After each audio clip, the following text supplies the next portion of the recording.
All right, I'm in my. This work, does it?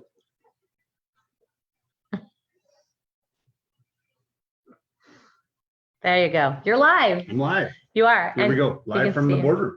Live from the boardroom. This isn't the boardroom anymore. Okay. Yes, it is. This is the boardroom table. The boardroom table.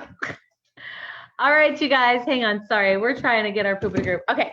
All right, I'm gonna back it up. I'm gonna back it up so that everyone can see both of us. Hi, everybody. Hi, Vicki Secret Station. Thanks for hopping on with us today. So we're having a little bit of an early nooner this Monday because I have my board of directors called to go on. So I had to call Chris up from the basement office and tell him it was time to get this done. Are you ready? And I ran. He ran. Because it's an early nooner. It's an early nooner. You show up for that. Early. Okay, ladies and gentlemen. All right, so let's talk today about isolation. Yes.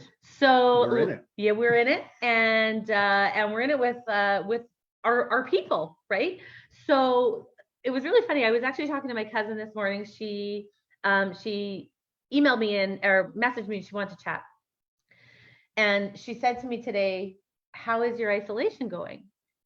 I was like, "Oh, that's a great question." I mean, I just assumed that we're all kind of doing what we do, right? I mean, I didn't really think about how it was going, just that it was. And we started talking about how when we spend time with a group of people, how important it is to make sure that the people that we're with are holding us up, that are supporting us. Of course, there's going to be challenges. We talked about that last week, but just in general, we want to make sure that we're definitely surrounding ourselves with people who are kind and supporting us in this isolation. So would you isolate with the same people you're isolated with now, Chris? I think I would. Would you? Yeah. Yeah. I'm doing the same thing day in, day out that I've always done. Just not going, out socially. But let's just be real. If there was no social distancing right now, this kitchen would not have just gotten this beautiful renovation. Right? We just wouldn't have had time for it. So it kind of gave us a little bit of space. Yeah, and that's my thing. I come home, I do stuff like this and I carry on. Yeah. And then that's what we've been doing. That's right. So here it's a little different because he's at work in the basement. He comes on, he has a nooner with me, and then he goes back down to the basement and continues working. It works out perfect. So something that I've always talked about in my business and in relationshiping in general is about how the 5 people that you spend the most time with is sort of what catapults you in the trajectory of your life, right? So if you're spending time with people who are pulling you down and holding you back, that is going to be very indicative of where you end up, right? And I think for me personally in my life, I certainly came from a place of negativity.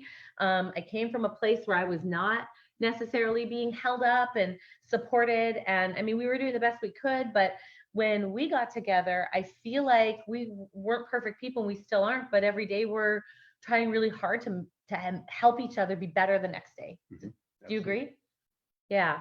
So the 5 people that we're spending our time with, interestingly enough, are each other, my daughter Gemma, whom you all know, and our son Heath, and Gemma's boyfriend Brent, because Brent's parents were in Mexico, so he's had to be here for a couple of weeks till they clear. So it's been really strange. Now, I like the idea of the fact that socially we're able during isolation to still surround ourselves around people who, again, make us feel better. And I did this thing years ago. Do you remember when I went to see Jack Canfield in Santa Barbara? And Jack Canfield, if you haven't read the Success Principles, read it, first of all. I know you're like, look, we were looking for some really good nooner stuff. And I'm just like, go read Jack Canfield. Canfield, it's your homework. Jack Canfield's Success Principles it is an incredible book, but I sat in front of him with a group of my peers. There was maybe 40 of us there, and I was able to have lunch with him, but he taught me something about making a list of people that you spend the most time with and put a little positive or a negative sign beside each person based on how you feel when you leave that interaction with them. That was a mind-blowing moment for me. And if you have a negative beside the name of a person you're spending time with, then you have to reduce, if possible, eliminate that time with them. Now, if that person is somebody who's very close to you, obviously you're not able to do that, but you need to take control, maintain your power in those relationships so that you're not feeling negative when you walk away from that, because that negativity can kind of flow with you through every other task that you have for the rest of the day, right? So that actually is how I formed a lot of my relationships here on in. And I think you kind of do the same thing. I do. Yeah. When something makes us feel like, you know, and we'll even walk away from an interaction sometimes and be like, I don't like how that felt. Yeah. How do you feel about that? Yeah. And we're like, let's not. Done that a few times. Let's not do that again. Yeah. Why? Yeah. Question is, why would you keep doing something that doesn't feel good? Eventually you just say, right? No, I'm done. That's right. If it feels good, sometimes I'll do it twice. That's what my dad used to always say. All right. So that's it. Include socially right now who it is that you're spending your time with. I'm in a group chat with a group of women that I adore.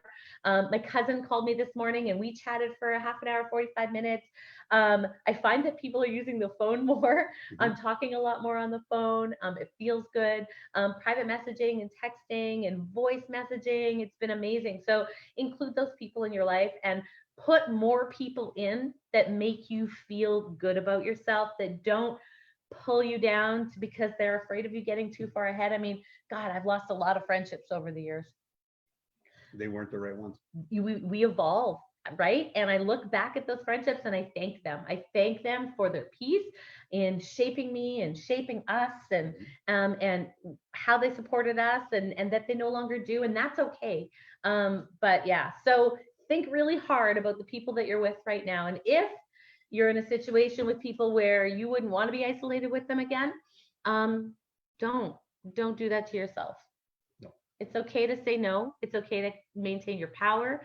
And it's okay to have a conversation. And just remember that you are not in this world to be told what to do. You are in this world to tell yourself what feels right and to move with that.